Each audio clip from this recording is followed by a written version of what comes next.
What is up, party people? Hello and welcome back to the channel. Welcome back to the Cup Chasers Daily World Cup edition. And Mikel Merino put some respect on his name. The super sub has done it again to send Spain through to the next round of the tournament to play the dictator and the French in the semifinals. Going to be a very, very spicy one. Of course, commiserations to Mr. Kevin De Bruyne. Could possibly be his last World Cup. Most likely will be his last World Cup. Sad to see some of these stars going out. And of course, the Three Lions renewing their old rivalry with the ancestors of Rolo and the Vikings today. Going to be a Titanic clash, we'll call it. And then, of course, it's the world and Switzerland versus Argentina today, versus the referees today. We're hoping that Granit Xhaka and the gang can dodge the corruption, but we know, as we've seen, that's very, very tough to do. So go ahead and smash up the likes. Subscribe to the channel if you are new. It'd be an honor, a pleasure to welcome you to the community. Make sure you have the notification bells on. Share it with everyone on the socials, everywhere you can. Because I got my man Nez in the building today. The man, the myth, the legend. How you feeling? I'm well, man. How you doing? I'm doing good. Doing very, very good. The tournament is heating up, but also winding down. We got a week left. Yeah, I'm enjoying it, and these games are going to get better and better and better. Yesterday was a fantastic game. I thought Belgium played a lot better than, they showed up. I will say that. Definitely better than we expected. Probably one of their better games in the tournament as a whole, to be honest with you, especially versus, one of the favorites of the tournament. And it once again took a late dagger from the substitute, Mr. Merino, to get it over the line for the Spanish. I mean, and honestly, down to a goalkeeping error, really. Yeah. The whole game is down to a goalkeeping error. It's awful because we all know, and it's not knocking the keeper, but everybody's brain was like, Courtois wouldn't have spilled that ball. Like, everyone knows that. There's no way he drops that ball. There's no way he drops it. Yeah, I felt bad. Yeah. It feels bad for Lamans. But man, you put a post out like immediately said we support our keeper. There's not a ton of stuff that I'll say, yes, props to Man U for something, but I'm going to give props to their social media team for that because they put out something supporting them and showing the best light of him. Because, No, I think that's definitely a very good thing. I think he deserves that as well because I personally think that Lamans was, and if you don't want to say the most important part, I'm going to say he was the first part of Man U's resurgence last season. Yeah. Yeah, because when Onana was behind them early doors last season, there was no confidence. The back line had zero confidence in Onana behind them. They looked shaky. And when Lamans came in, you could see the boost immediately. Yeah. You could see that they trusted him. And I think he was a big part of what Man U were able to accomplish last season. And so, I didn't even know he was in the team. I didn't even know he was in the squad.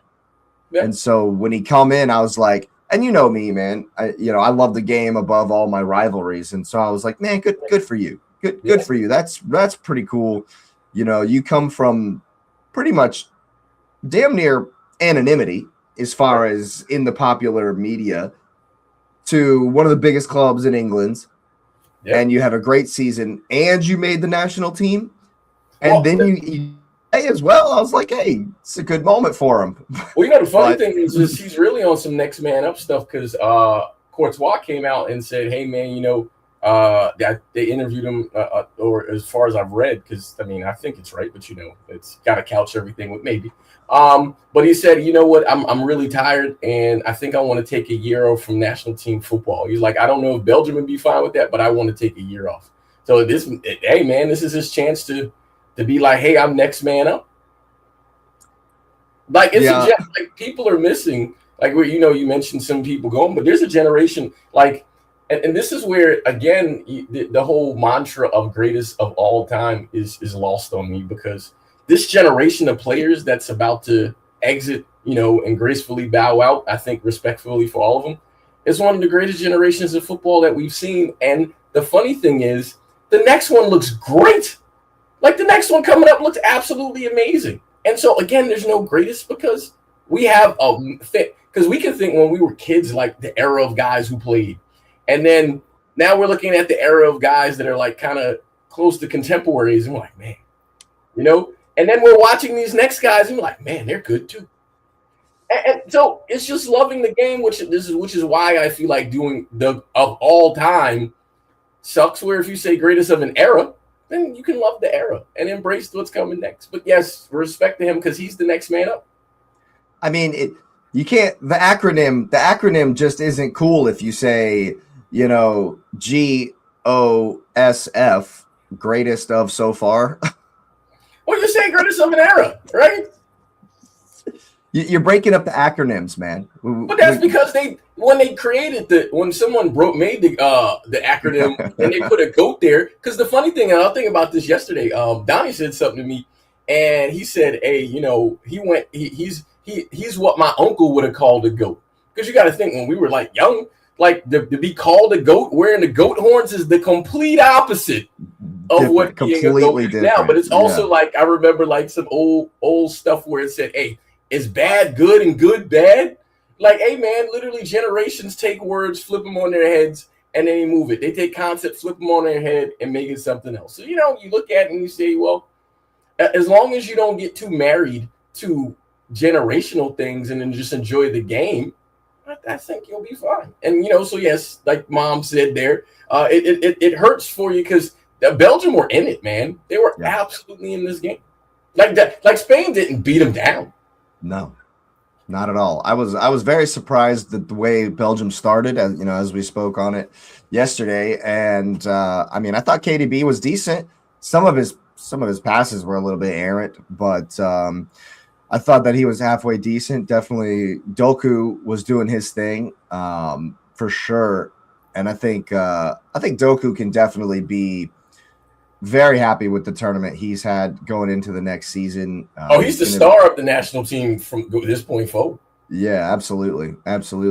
And I got to big up Charles de Ketelaere as well, because I was like, the resurgence. Yeah, before the USA game, I was like, this guy. It was bad. Bro, you ain't it. You have not done it, and even like over the last few games of the season of the European club season, I was like, man, this guy's not really doing it for Atalanta either. He's not really at it, like maybe 6-7 months ago we were hearing, dude, this guy might get a move. He might be going to Inter, might be going to AC, one of some of the bigger clubs in Italy off of the back of some good performances, because Atalanta were fantastic at the end of last season and the beginning of this, and then they just fell off a cliff. I don't know what happened. They were terrible in the Champions League this season. I have no clue what happened. And, you're kind of looking at who might be taking some of the blame there. But I thought that, obviously it's just kind of counterintuitive. De Ketelaere comes into the USA game and gets 2 headers, not 1, but 2 headers. All right. Okay. I see you. And then to do the same thing. I mean, what a run it was for his goal, too, to get across his defender. It was almost like a dive to get across the defender. It was a hell of a header, hell of a goal. And, of course, Cucurella getting exposed on the left-hand side, as he does. He does do that. Every now and again to let that cross in.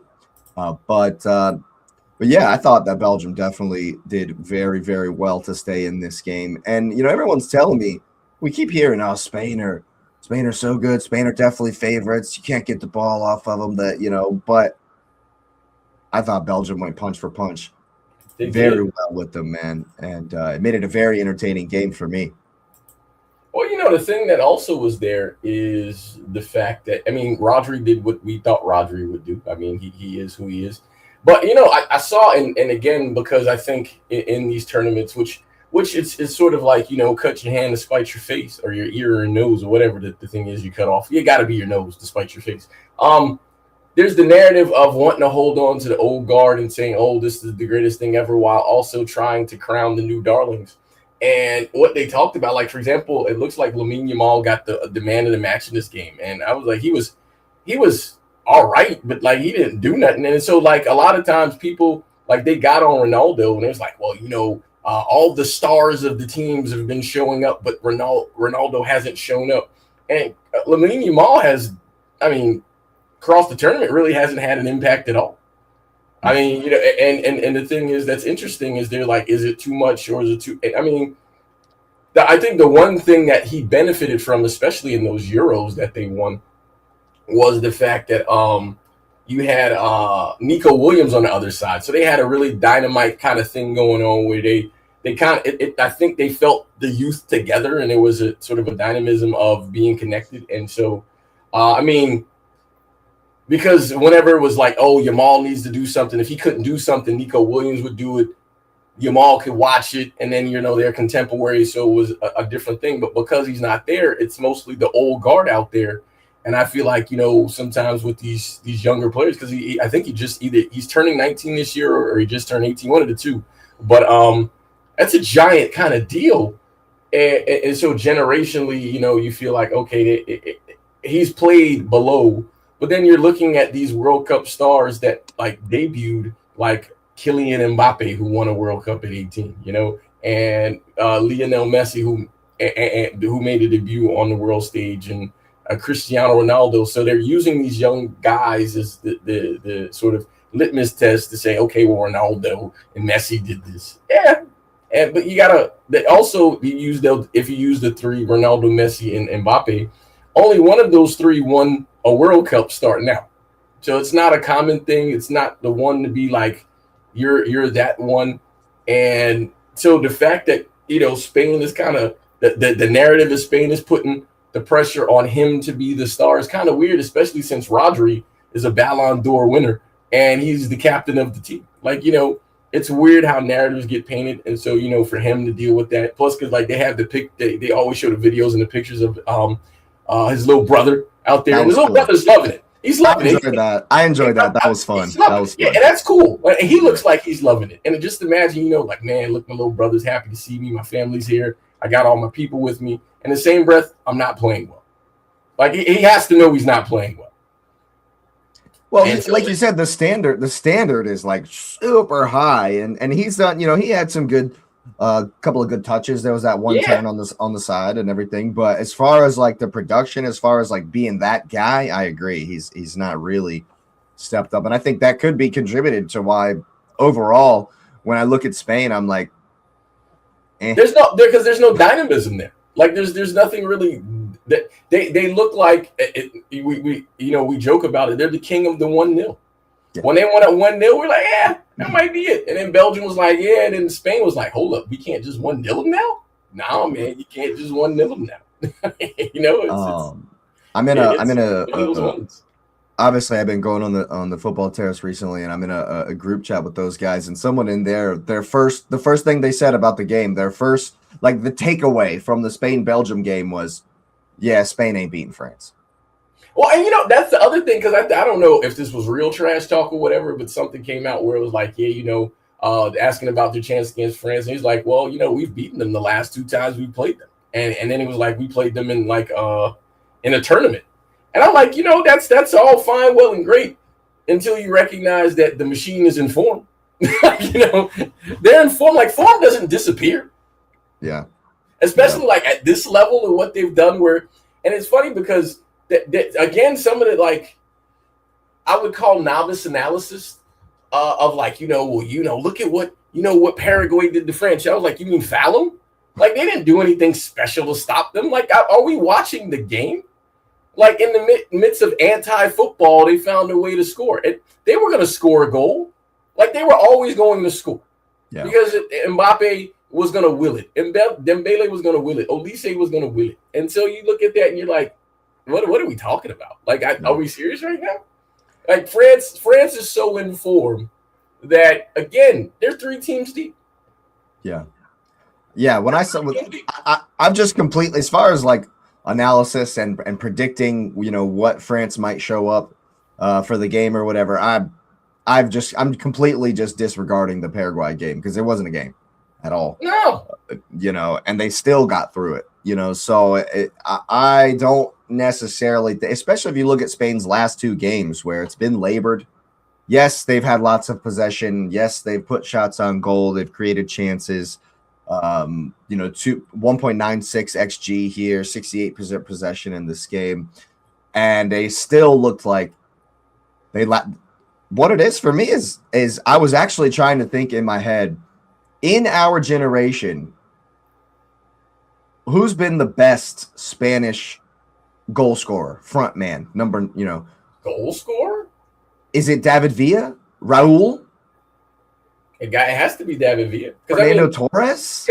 But Torres wasn't like in club he was crazy scoring, but David Villa was like the striker. Fernando Torres was there, but and the funny thing is, when he played in Spain, he was more of a hold-up man than anything. Like, they didn't depend on their striker to score goals because they were the king of the 1-0.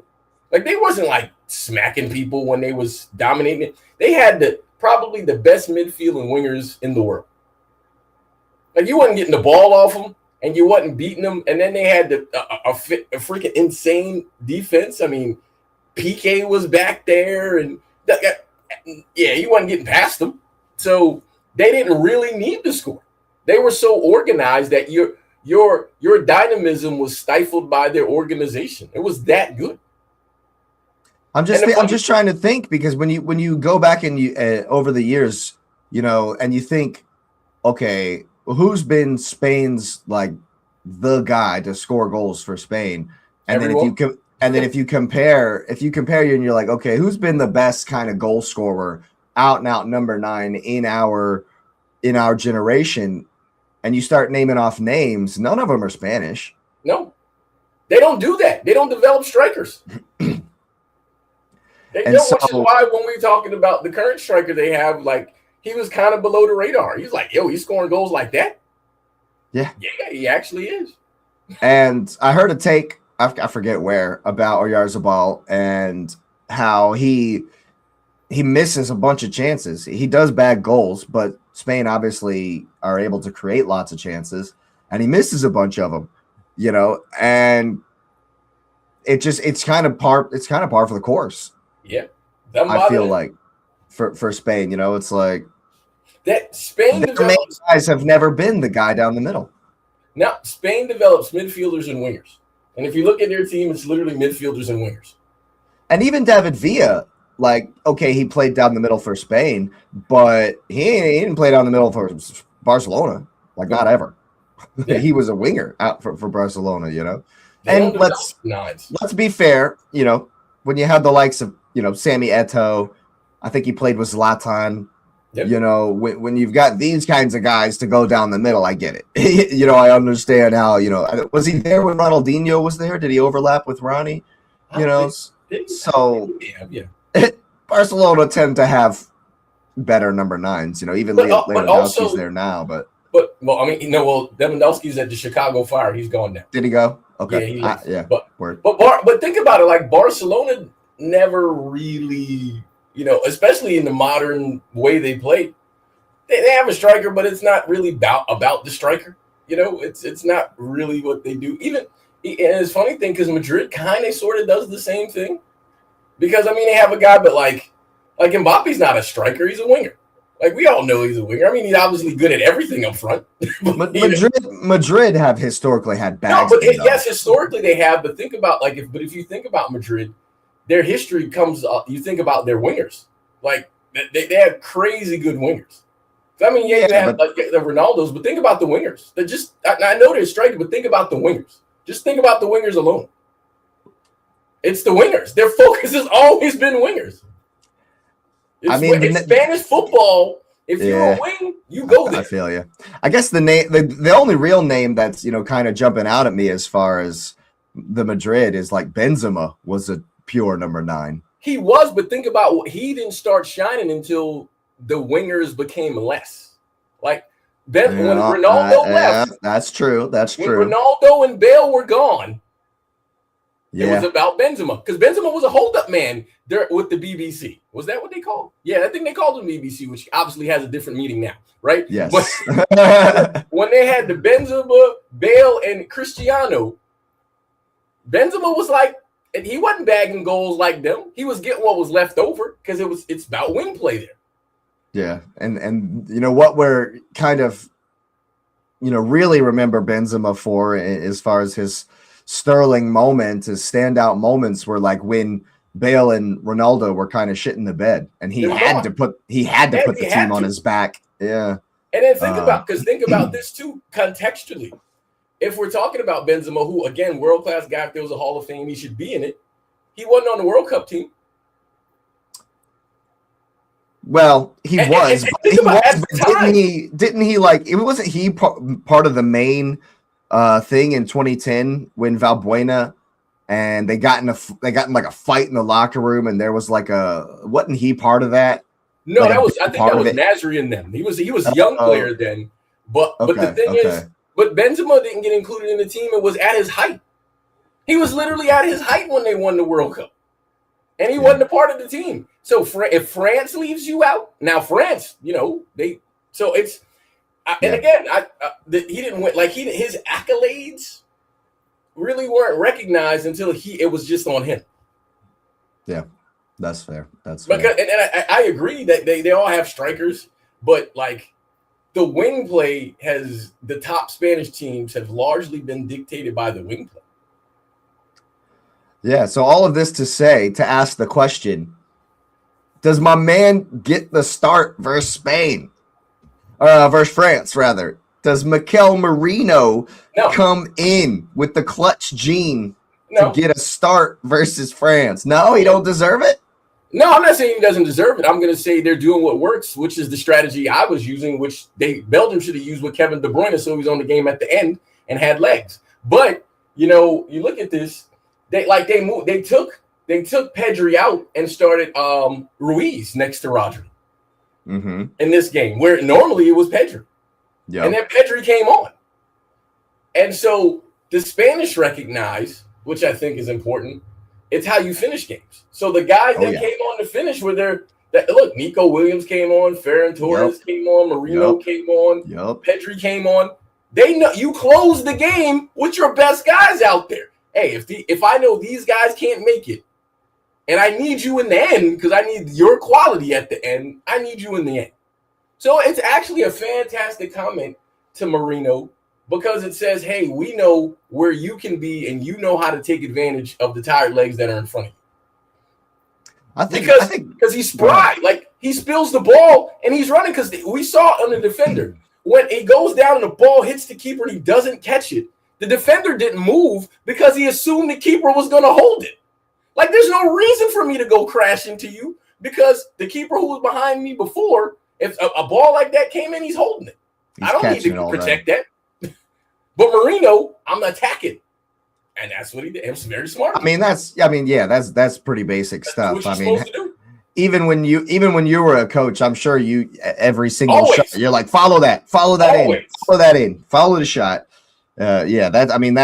That's bread and butter for classic number 9, and I think that Merino, obviously one of the reasons Arteta brought him in was because he's so versatile, and not for nothing, but there was a few games there where Kai wasn't available. I think Gyökeres was down as well, and he was coming in scoring goals. There was a spell there where he had like 11 or 12 goals over the span in all competitions for Spain and Arsenal in like 13, 14 games. Like he was on fire for a minute there. And I think that going into this season for Arsenal, please, this would be so beautiful. I know I'm dreaming. It's dreamland stuff to say this, but this would be so beautiful if we just sold Kai Havertz and let Merino be the backup guy. Do you see this guy? Hey, people. You see this? He still don't get it. He still don't get it that Mikel and Arteta and Kai Havertz live in the same house. He has a bedroom in his house, and he makes some hot chocolate in the winter. Why are we acting like Kai Havertz isn't a part of it? Kai Havertz is the Bernardo Silva to Pep Gross. Guardiola to what it is to Mikel Arteta. Can we please stop pretending that Kai Boo. Havertz is not going to always be there? He has a blanket of Boo. Mikel Arteta in his house, and Mikel Arteta has a blanket of Kai Havertz in his house. It's like a His dog is hand-woven probably quilt, a hand-woven quilt with his face on it that he sleeps Yes. with every night. Yes. Yes. Oh, man. Why'd you have to shoot that down like immediately? Because you know what it is, man. Yeah, but I think Merino's definitely going to have a big role to play for Arsenal in this upcoming season. And I think he'll definitely have a big role to play in the France game. I think, like you say, Yeah, I think so. I guarantee we'll see him at some point. But yeah, I think I agree with you. It does make more sense, even though I think Merino would deserve a start, but it does make more sense to just run it back, to just kind of do what they've been doing. It's worked. Exactly. Yeah, exactly. It has. But yeah, commiserations for the Belgians, of course. Kind of sad to see your boy go, Kevin De Bruyne. He's one of those players that obviously he's always been on the wrong team. He even started at Chelsea, but he's one of those guys that, like, I never had any animosity toward him. He was one of those, like, you got to respect him because he was that guy, and even though he loved dunking on the Arsenal. Oh yeah, he loved it. He loved it, man. It was beautiful. But yeah, I mean, he's had a great international career as well. Probably would have been better without Roberto Martinez, but that's a whole nother thing. The funny thing is this team made a good run. I think the management they've had in this team has been really good. And you can't criticize the person for who they are, but it at some points it's a little disappointing to kind of see the way his career has gone in the national team, because when they made that run and they were I think they ended up being in the third place game. Martinez was the manager. Hazard was there. Lukaku. All these guys were in their prime. De Bruyne really took a back seat to Hazard, and you look at that and you say, well, if they had a better synergy, Belgium would have had a better team. And the thing about it is that it's weird because in that place he took a back seat. He really didn't like the attention. I kind of get it because there's some other like behind the scenes stuff going on personally, right? But you're like, if he imposed himself a little more on the team, I think they have a little more. Because clearly, when he imposed himself on the City, it led to what City got. Like City, he was the signing that made City and the run we had what it was. He was it. I mean, Erling Haaland was, the cake topper. He was the Haaland end. was the final piece. Haaland was the piece that completed the puzzle. But Kevin was it. Everything was. Kevin De Bruyne was like the middle of the puzzle. Yes. Well, and the funny thing is, Kevin De Bruyne got signed the year before Pep Guardiola came, and everyone said that they already knew Pep was coming, and he said, because he wanted. It was funny. I remember this like yesterday. Pep Guardiola wanted Kevin De Bruyne at Bayern when he was there. And he said, because he knew he was leaving Bayern, he was like, hey, send him to City. Because he knew he was going, because like the whole Barcelona staff was at City at that point. Yeah. And he's like, send him there. Because imagine if Kevin De Bruyne had joined that Bayern team. Now this is Kevin De Bruyne, who had 20 assists and 14 goals and one player of the season at Wolfsburg against Bayern and won a cup there. That was that Kevin De Bruyne. In the Bayern Munich team? Pep may not have left. Pep may have dominated the Champions League with Bayern. But because he knew he was leaving, sent him over to Manuel Pellegrini, which I think also was a very good thing, because Manuel Pellegrini, credit to, the gentleman, they won titles. They won a title there. They won cups there. And it was funny because I think having more than one coach is always good for a player before you have the coach. Because you need another one to be like, in the place where you're comfortable. Because then you can reach the ascendancy if that coach finds the synergy. And Kevin was his guy. Gundogan was Pep's first signing. But Kevin was brought there for Pep, because once you had the Kevin, Fernandinho, Gundogan midfield. Once Rodri figured out who Rodri was supposed to be, everything else was done. Everything else was done. And I stand on it and still respect to Chelsea. I stand on it. If Kevin De Bruyne doesn't go out in that Champions League to Chelsea, we win that game. I stand on that.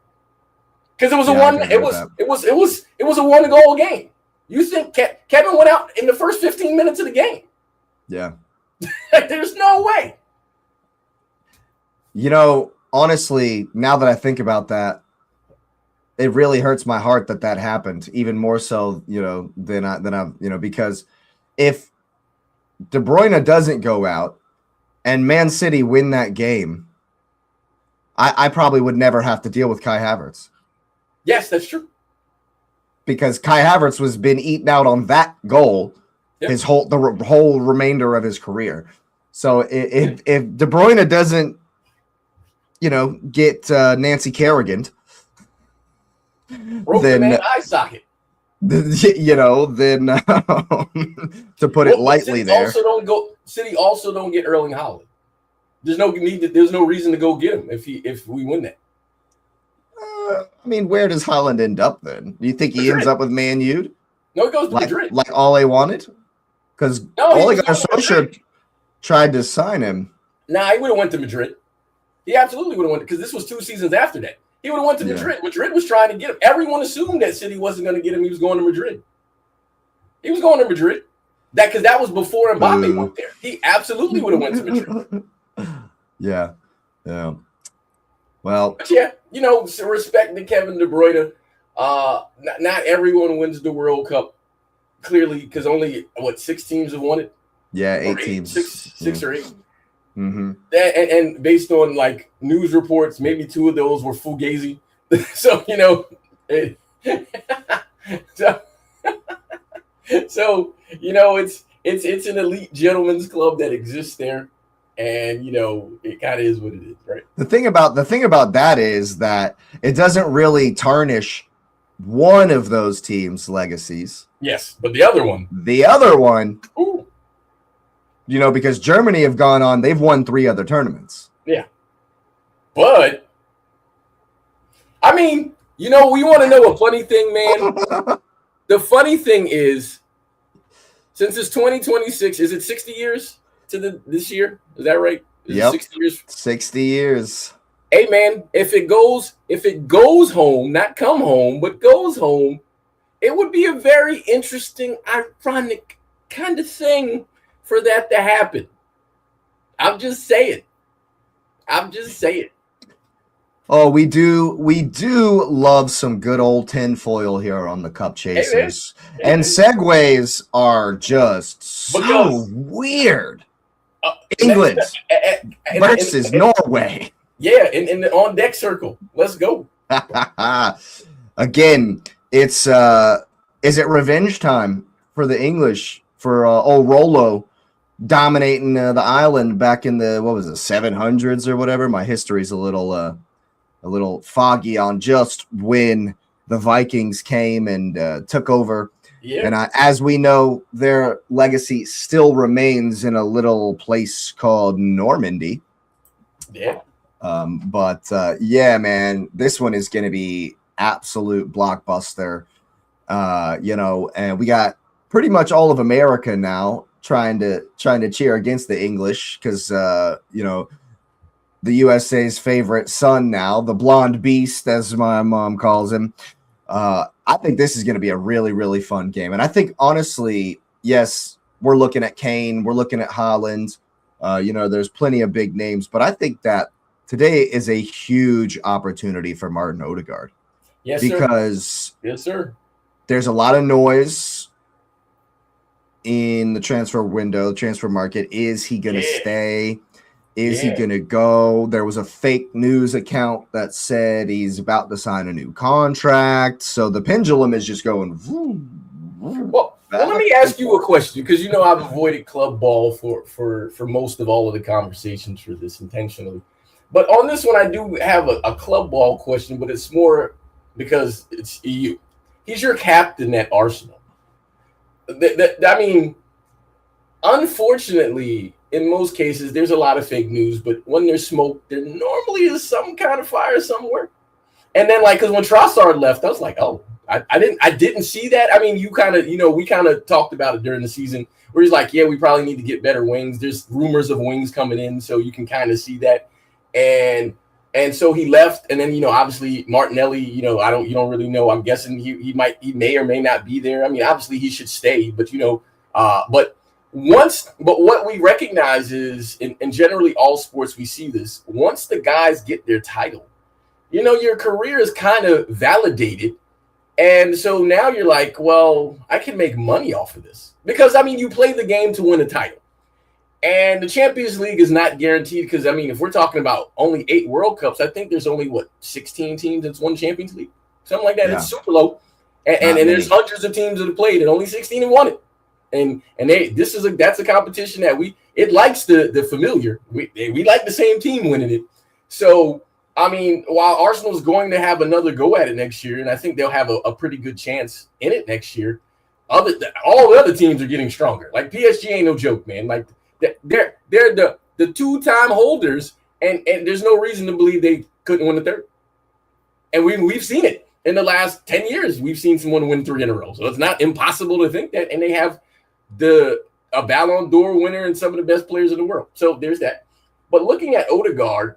And looking at, he was the captain that lifted and got over the hump. And the reason I'm saying that is because while I don't know the exact time span, I think I would give Odegaard close to like club legend status now, based on like the work. Well, but because now when you hear who I'm about to compare him to, you'll understand why I said what I said.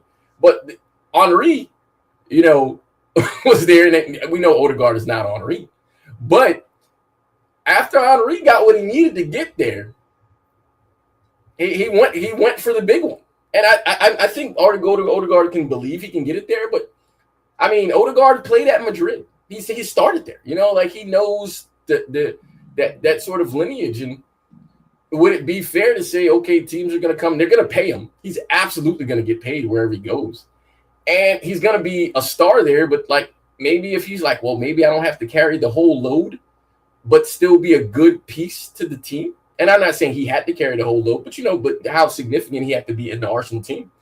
And you're like, well, if one of these big European teams come in to get him, and I'm not saying Arsenal's not, but another one, would he look at it? And I feel like with this run he's having, I know his agent is sitting there like, and the reason I'm saying that is because in the same breath, Erling Haaland, people are ready to throw dump trucks of money at him right now. He signed a 7 or 10-year contract. He's like in the second year of it. There's no release clause, which means you would have to pay City like $1 billion for him, and City still wouldn't let him go because they have money. So it's like the World Cup is making. I mean, there were stars, but there's stars now, right? And Odegaard, to your point, he's been the head of the sort of this trip. So do you think he goes? Because I know you probably don't want him to go, which is understandable. Like I don't want Haaland to leave, but do you think it's enough to intrigue him to leave? So I'll start from my point of view. Personally, no, I don't want him to go.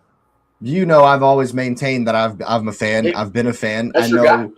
I know that he's got it in him to be, one of the best players we have at Arsenal. And I think he has been a major contributor to, because when I look at this title, the way I'm looking at this title, this past couple of months and thinking about it is, and I've mentioned it a couple of days ago, actually, how Saka and Rice have literally given their bodies, I don't look at we've won the title and just look at the last season, because it took the, I look at it since we started challenging.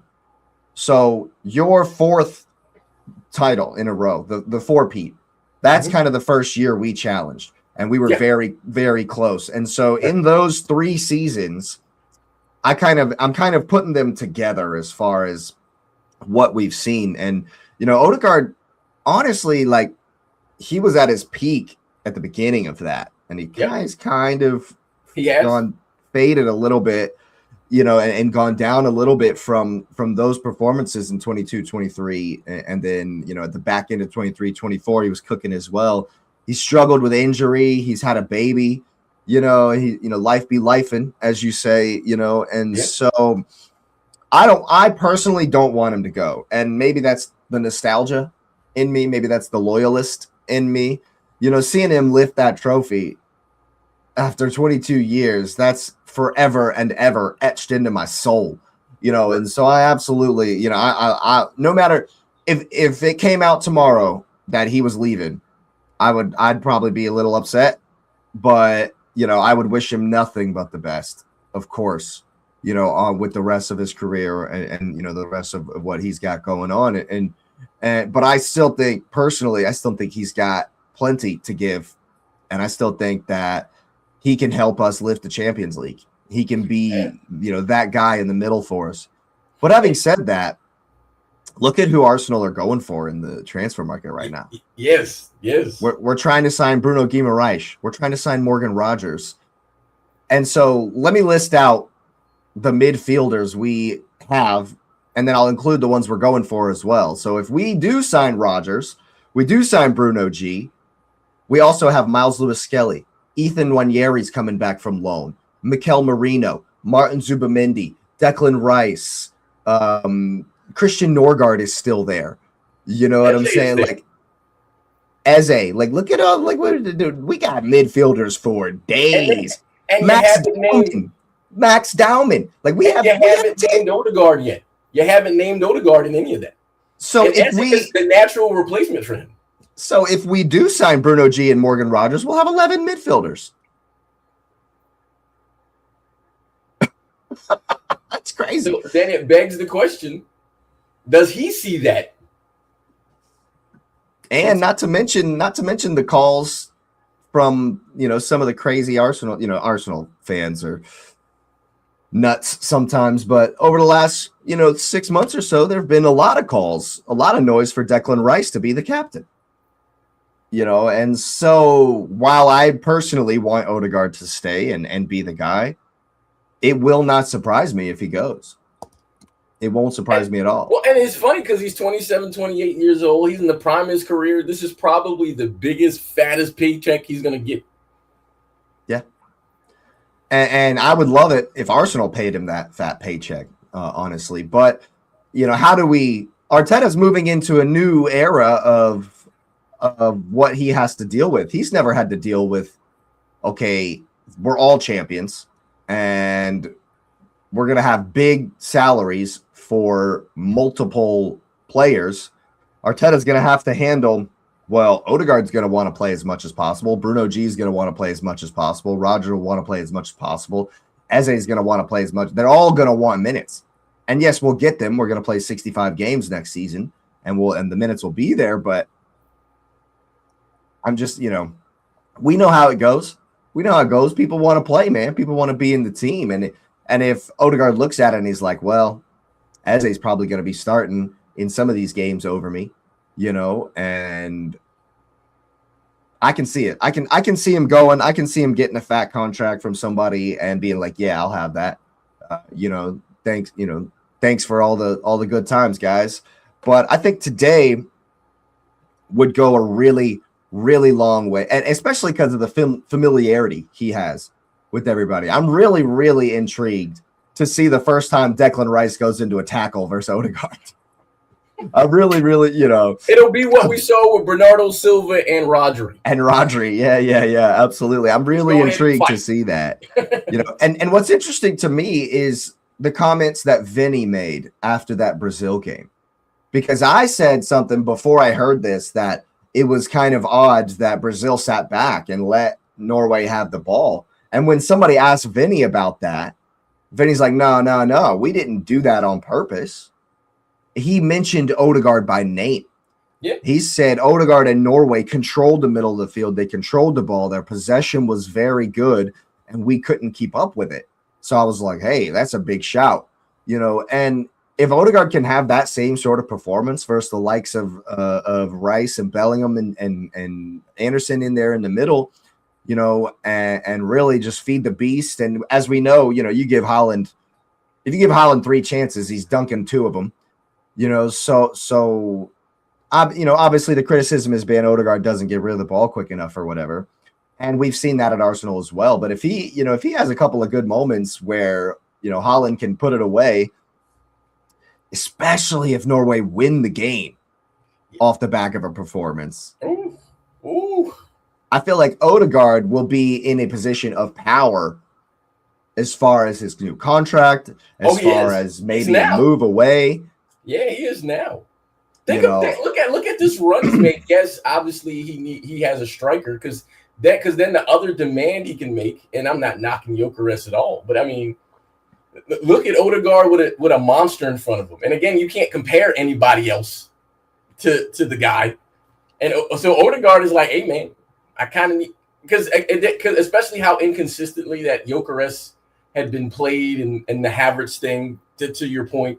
Because I mean, if we can see it, I feel like maybe the team members can see it too. Like he's probably like, hey man, Kai Havertz can't be the guy in front of me all the time, man.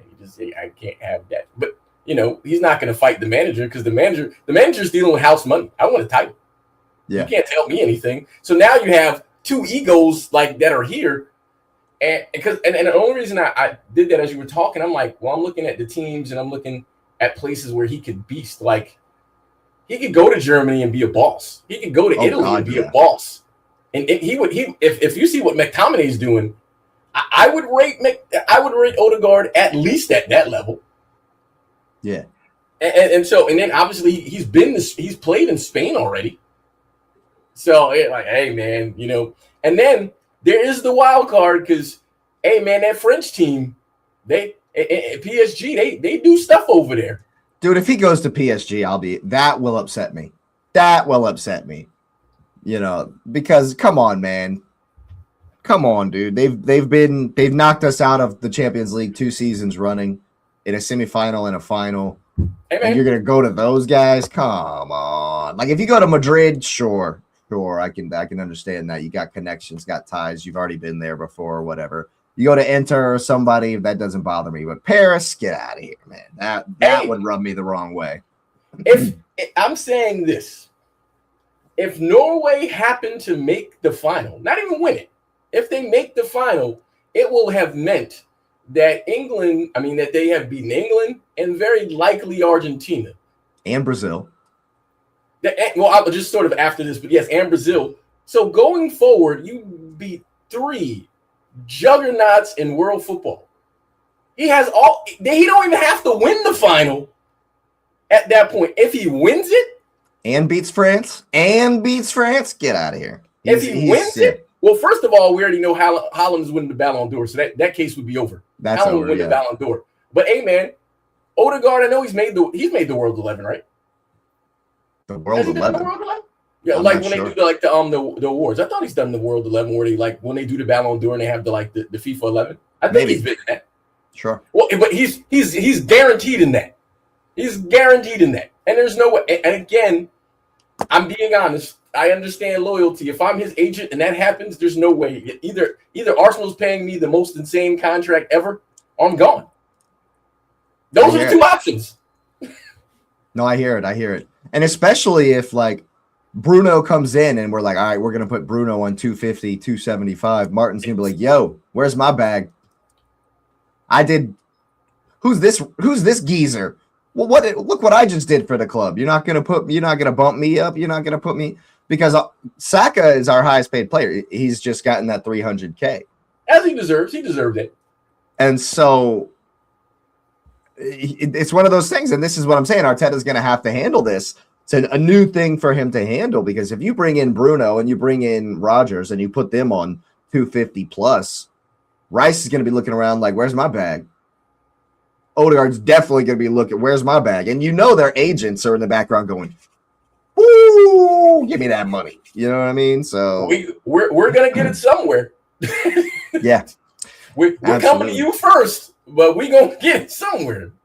Absolutely. And it's it's really just be a lot of Arsenal players on display today in this one. But I think that as far as the game itself is going, it's tough to call, man. England are slight favorites, but Wait, I didn't know. Gahey is probably going to miss the game. Yeah.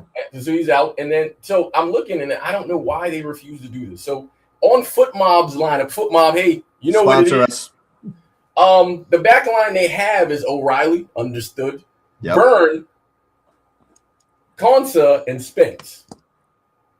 And I'm sitting here. Oh, don't do that. Don't do that. If that's what they put up against them, they're losing. Don't do that. That is bad news, Bears. Because even Nusa will cook Spence. Nusa will absolutely cook Spence.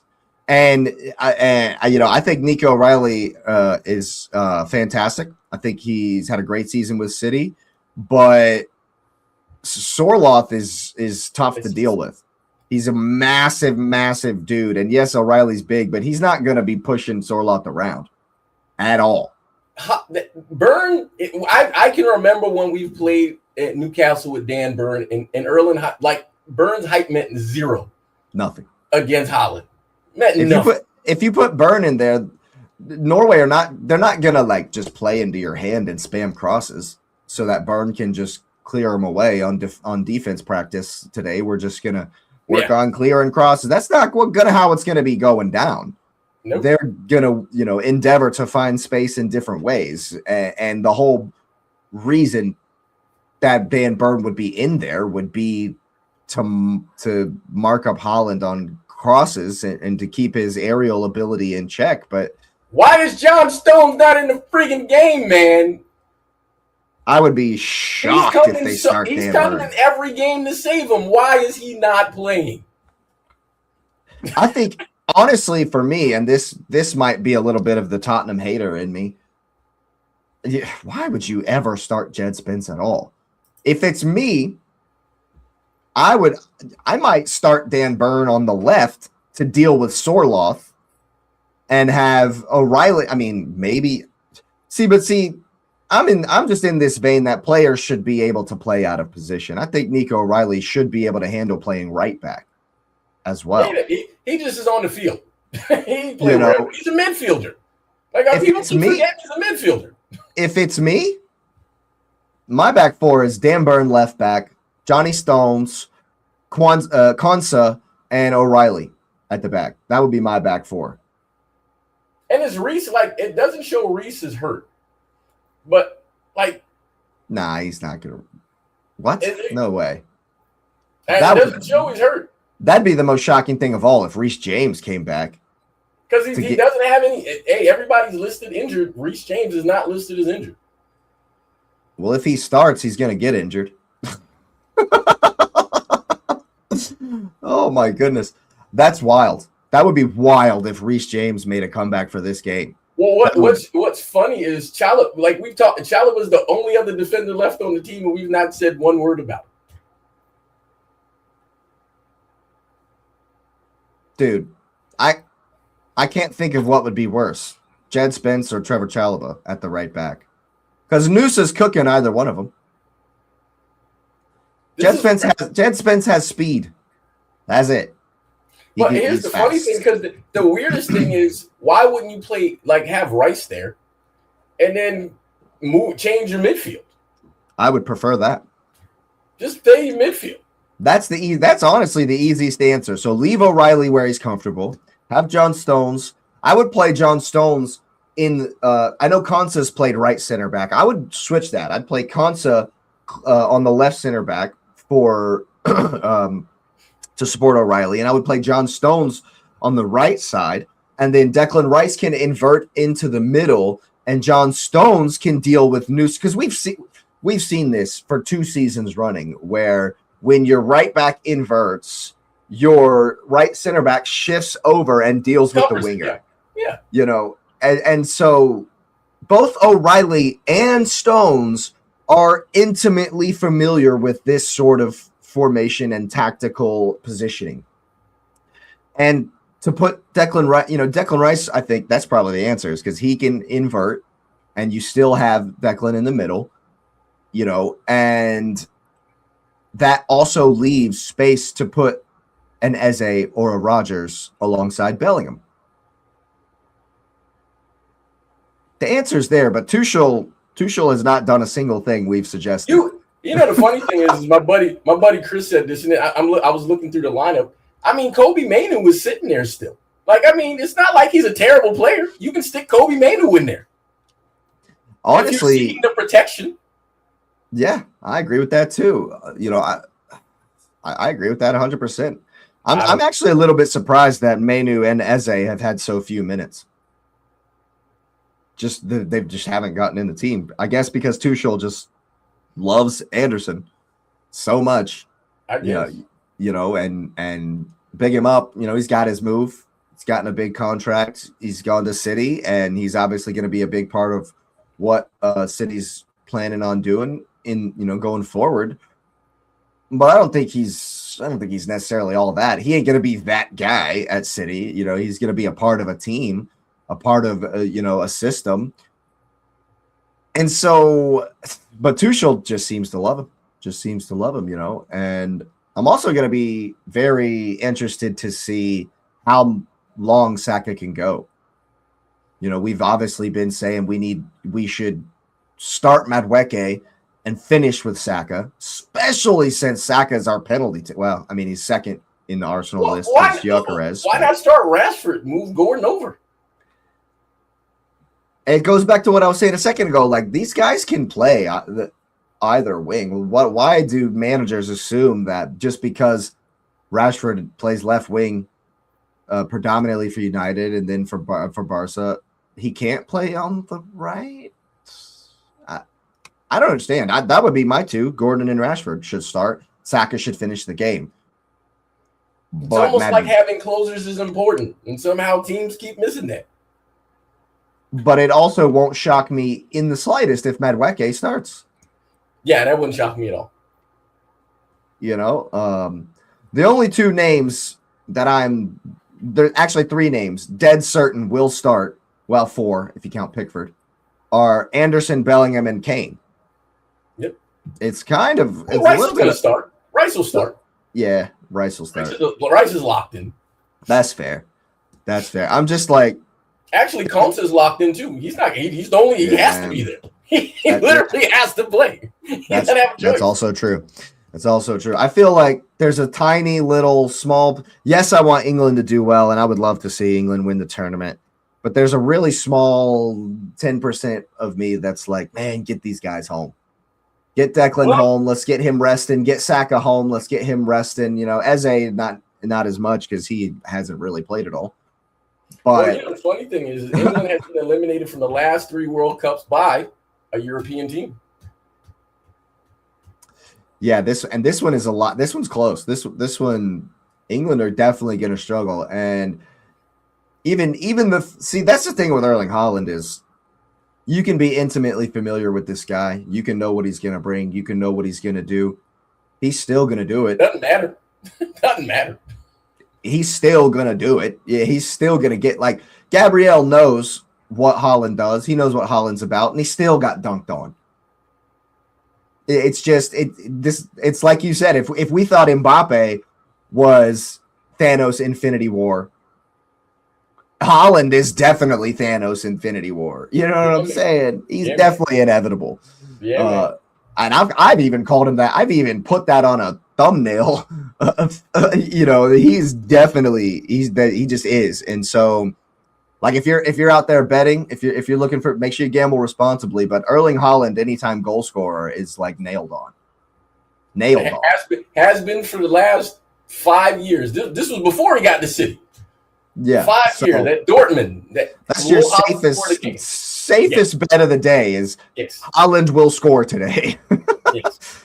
But yeah, I can see this going either way, man. We've seen England, kind of be labored going forward and need someone to step up and be the hero. Last time out, it was Jude, and it could be again today.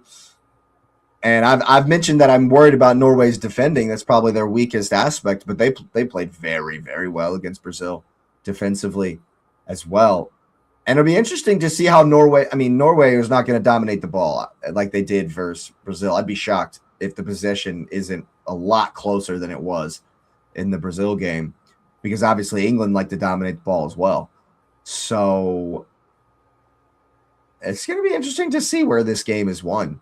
It might be the second balls if Norway are trying to find Sorloth and maybe trying to skip the middle a little bit and make the field shorter by playing it long into Sorloth. We've seen that before, but it was less of that versus Brazil because it wasn't necessarily working out in that first half, and they switched it at halftime and brought in Oscar Bob and had a lot of success with Oscar Bob. And so we might actually see that again, to be honest. I would not be surprised at all if Norway start out trying to find Sorloth, getting Haaland close to him, getting Odegaard close to him for the knockdowns, and finding the space that's left in behind there.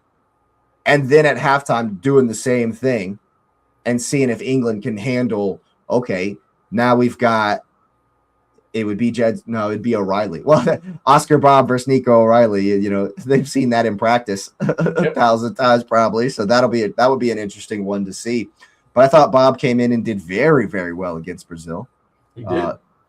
So is there a shout for him to start over Sorloth? That would be interesting to see what tactic they go with. I wouldn't. I'd leave what they have alone.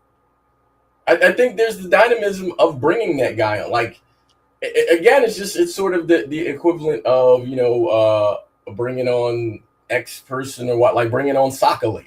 He's the balance to that. That's what I would do. But Sorloth, like, it's funny because Sorloth was good in the last game. It wasn't like he was bad. So, there's no reason not to start him. So, I would play him. And, like, sort of like, if we're going to physical profiles, he's matching up with O'Reilly. So, for sure, I like for like. I feel like that would make sense. And then it's sort of at the boxing match, let's wear him down. Okay, now we bring in Bob. I think that works because when they swapped both of their wings, and it was great. And, like, the funny thing is I don't know if they necessarily have given Norway credit. Their wing play has been fantastic. Oh, yeah. It's been fantastic, man. That last goal Nusa scored, oh, my goodness, where he cuts in and hits that curler, dude. Wow, that was a great goal. Great goal. Now, I will say this, and I don't know what the record is. So it's supposed to be rain at the game. I think a very interesting thing that we made a comment on, I think Asif said this in the last one, when they didn't move the Mexico game to earlier where it wouldn't have been raining, it would have been hot. The altitude probably would have mattered more. They kept it at night. It was raining, and it kind of killed some of that altitude stuff. And England plays in the rain, and Asif was like, "Hey, man, we like to play in the rain, and this game is in the rain in Miami." So it'll be interesting to see kind of how that works out. But it's a for sure a blockbuster one just for the names part, right? And so to your mom's point here, where she said she's leaving the pool party early. Yeah, man, this is definitely one you should leave the pool party early for. I just looked up the forecast, and there's already a heat advisory. Yeah, so it's gonna be humid as hell. It's gonna be thunderstorm chances. And I don't know if you've ever lived in South Florida. My mom lives down in Tampa Bay, or just south of Tampa, actually. That's different down there, man. That Gulf heat. Yeah, she lives in Port Charlotte, like minutes from the Gulf. That Gulf heat is crazy. And it's on normal days there's a rain shower, and chance of thunderstorm like every single afternoon, and so it's gonna be hot. It's gonna be humid. And there is a chance, I've already seen it, there's a chance that there's a delay because of the obviously scattered thunderstorms in the area. And honestly though, if there is a delay, I think that would be to the benefit of both teams because it'll cool down a little bit. Yes.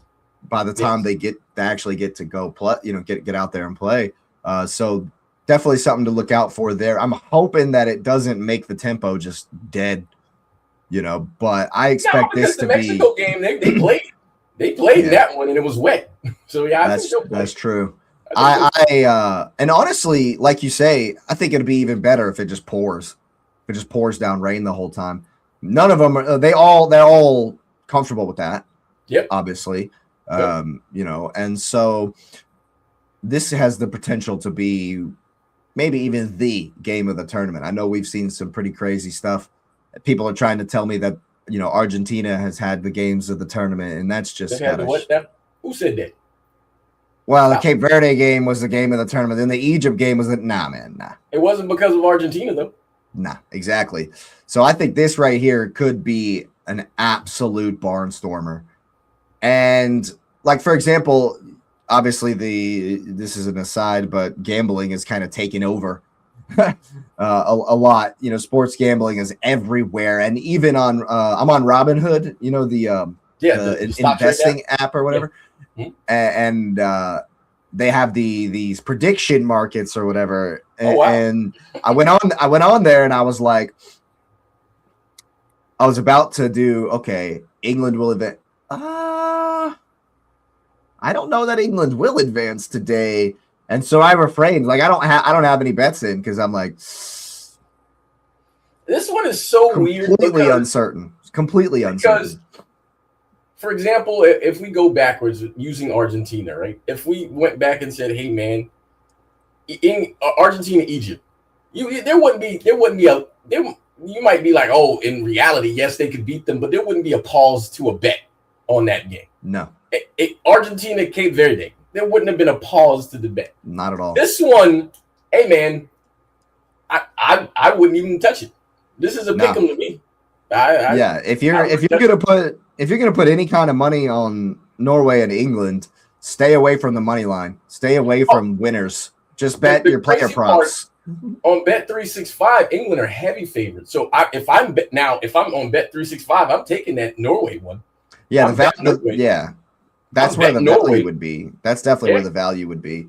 But a safe bets would be like stick to your player props. Harry Kane will have a shot on target. Yeah. Haaland will score. That kind of stuff.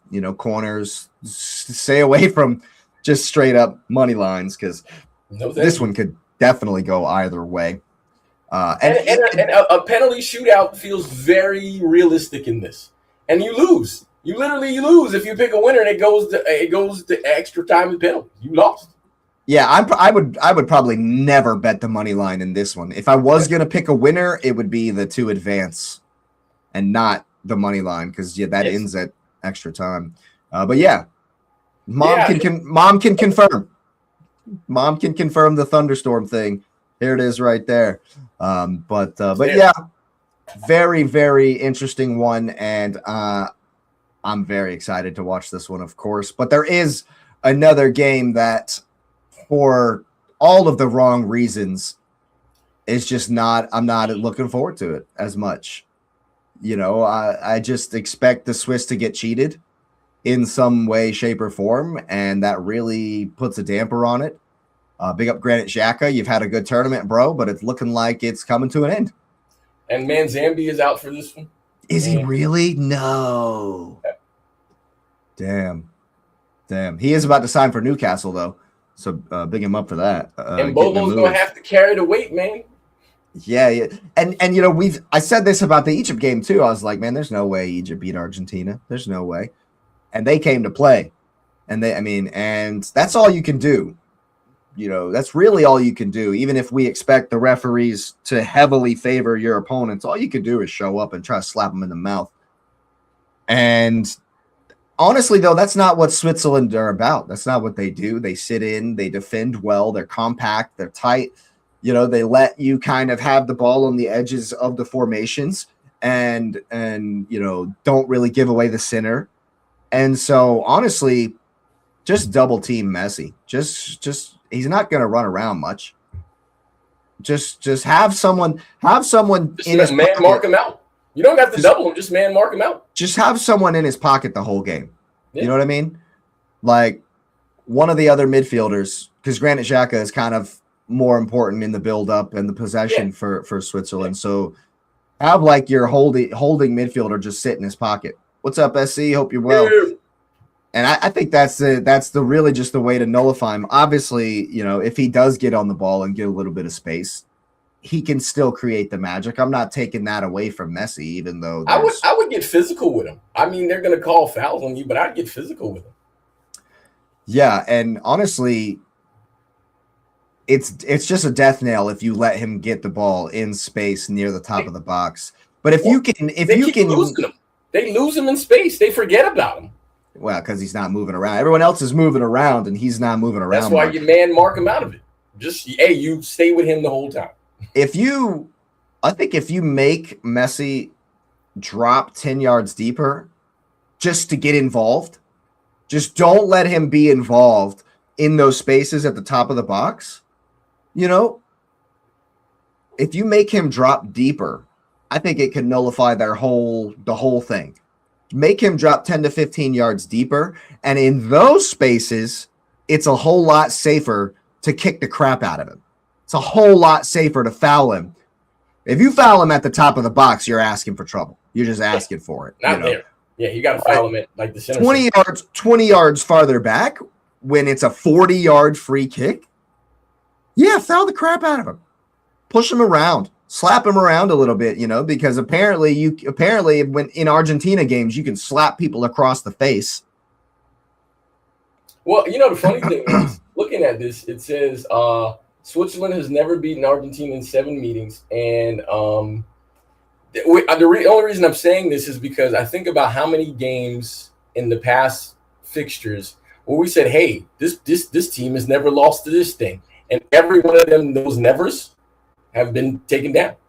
Every one of the nevers have disappeared. Mm-hmm. It's funny. Like, think about how many times we said, "Hey, this team is undefeated here." They've never, and immediately after it was gone. Yep. Immediately after. Now, here's the funny thing, because I'm being honest, right?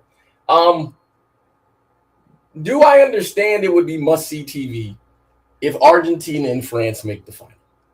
Yes, it would. But I have no desire to see it because I was watching the final anyways. So, exactly. And I'm not hate watching. The funny thing is I don't hate watch teams, and I don't hate watch Argentina. Because I know I made a joke about that, about like the next one I'm a hate watching, but I'm not. I do. If Switzerland can pull it off, it'll be great, right? But but I know FIFA would hate it. Because imagine if so much. But just imagine this. Imagine if the semifinal is Switzerland and Norway. I would love that. FIFA would hate it. TV would hate it. Yeah. Switzerland and England. Yeah, even that's yeah, I hear what you're saying. Even actually might be uglier than Norway and Switzerland. Because they at least they have Haaland. They have the Haaland watch there, right? Yeah. England is England. And I mean the English ain't there good. Again, I'm not mad if it goes home. Right. Hey, SC, I hear you, man. But I hope he's right. But SC, I just gotta say this, man. We've been saying this for every day for a lot of days. And so far, it's yet to happen. The most Teflon man ever has been super Teflon. So, and they're gonna. You can't help it. You breathe on them. I hear your mom that you breathe on. There's no choice, though. Yeah, there's no choice at this point. Yeah, you get one. There's Flynn chiming in. Yeah, it definitely it's hey, SC, we're with you, bro. We 100%. I hope you're right, man. I hope you are so right. See, so you're saying they make it out of here. So you're saying they make this one, right? That's what we're saying. And if I'm being honest, if Cabo Verde had no chance and they absolutely just didn't close the door, and Egypt had a chance and they just that's the funny thing is I was about to lie and say they didn't close the door. They got that game taken from them. There's no way you're ever going to get me to change my mind on that. I watched it in real time. I watched it back. That game was taken from them. Yes. So Egypt did close the door. Yeah. Because they closed it, they scored, and then they had a penalty taken away from. So they closed the door. They closed the door. I'm not going to give that one. Cabo Verde, that was just vibes. When the man went in the stand to go find his woman, yes, your woman's fine. But imagine how much finer she would have been if you won. Win the game first. So, hey, man, SC, I think they have – every team who's played them has had a chance. Yeah. And so I'm saying this, and I agree with you, Jake, because you brought up the idea. If you mark Messi out, then you get to see what Argentina is. Can Argentina win without him? Because I don't believe it. Yeah. They feel a little fugazi without him. It's in their DNA. It's Messi is their DNA, and this one is it. He ain't gonna play another one. What if he stubbed his toe 15 minutes in, and I'm not wishing this on anybody. Yeah, no injuries. It's just a hypothetical, but what if he stubs his toe and has to go out of the game? What are they going to do? Well, first of all, they're going to cry and fake for them. So this is where, and then people will be like, so what I would prefer is Messi play poorly or get marked out of the game. I need the whoever beats Argentina, if anyone beats Argentina, because I live in that world too, that Messi needs to be on the field when it happens. Mm-hmm. I want the very best. I want him on the field if it happens, when it happens, whatever the word is. No, I agree. But I think it's totally doable to, just put somebody in his pocket. You have one job. You don't even have to contribute to the attack. You don't have to. If Messi's not running into the box, don't get back. Just be in his pocket. I mentioned it before how one time we played, back in high school, there was this team called Lincoln who, and I told you about a couple of days ago about the where they tried to attack us or whatever, and we had to flee the field. But that team the year before, or the year after that, actually, because all of their seniors graduated except for the one guy. And that's what we did. We just marked him. And back then we were playing we were playing a stopper sweeper. Yeah. That's not a thing anymore these days. But man, you get exposed doing something like that, man. We were playing a diamond in defense where we had killed. Right. Your wings would eat that. Wings would eat that up now. These days for sure. But we had the one guy, our stopper, his whole job, just mark Preston. Just don't let this guy do anything. Just be in his pocket the whole time. And the way it would have to work out in today's game is one of your midfielders would have to do that. Yeah. You're not sacrificing one of your back four, especially not one of your center backs to be doing that, these days. So it would have to be one of their midfielders. Just stay on him. Just be in his pocket. It's not like you're going to have to run much, What kills me is he's not fast. Like, come on, man. Like, is he good? Does he have great spurt speed in tight pockets? Absolutely. He's quick. But I mean, he's not going to run past you. True defenders know how to position yourself where he won't go past you. Yeah. So make the likes of Enzo Fernandez beat you. Make them beat you. Make Lautaro Martinez have to be the guy. Make Julian Alvarez have to be the guy. Make Rodrigo De Paul have to be the guy. And you'll find out that they're not all that. Enzo Fernandez is not all that. And all the players you just named are all hotheads. Every one of them are hotheads. Messi is, and that's the other reason why it's important, and I will give Messi props on this. He really is the echo center because he keeps his head. And him keeping his head keeps everybody else around. Get him out the game. I don't know, man. He keeps scoring. They keep giving him penalties. I mean, he find a way to get on the score sheet. Some way, somehow. Oh, because did we say the stat here? This was pre-show where we were talking about how many goals he scored. That was before the show. So let's just drop that stat because I think that's important. This is Messi's sixth World Cup. And the four previous World Cups before the one he won last year, Messi had a total of 4 goals in 4 World Cups. He won a golden ball in one of them where he didn't score any goals in the knockout round and won the golden ball. In the last 2 World Cups, he has scored 16 goals, and 9 of them were penalties. 9. Yeah. So I'm just looking up here who is the referee. Oh, it's a Portuguese guy. Portuguese. What are we doing? Hey, man, in the England game, it's a French guy. Oh, my God. What are we doing? That stinks. Yeah. Mom's always called Lincoln the Nasty Gnats. Because you told me it's next to like it's next to a swamp. And it was just Mosquito City on the field. And I was like, got to play and run around. Imagine her sitting in the stands. Oh. Yeah. They lumped her up, man. The Mosquitoes undefeated. They are, for real, man. But yeah, dude, this ref is going to be João Pinheiro is his name, and scrutinized. You're going to be under the microscope, bro. Now, I will say, and this is to give props to, American cities, that this game is in Kansas City. Yep. And I think what's really cool about this, because this is the game that we were like, hey, man, Portugal would have made this game. If Portugal made this game, this would have been in the Messi Ronaldo game, which is interesting because I don't know if they still have a Portuguese referee for this game, because people would have lost their mind if that was the ref. Oh, yeah. For Argentina, Portugal, game. But this is the game where we was like, hey, man, this is the make or break for Messi in Kansas City. This is the one we like everyone needs to go to. Yeah. And this might still be the one everyone needs to go to because some history might happen. Yeah. History might happen here. It absolutely might. Yeah, Mom knows she knows exactly. Going out to McClellanville was nasty. It was not fun back in the day, that's for sure. Well, that's why she has the fine waters of the Gulf with the beautiful with the less polluted water and the nice beaches. Yep. But yeah, man, I think obviously the Swiss have a chance. Just eye test, just based on what we've seen, everybody's had a chance versus them so far. And that's all they can do, really. That's all Switzerland can do is come out and be the best they can be and try to score a couple goals, and that'll definitely give them a shot.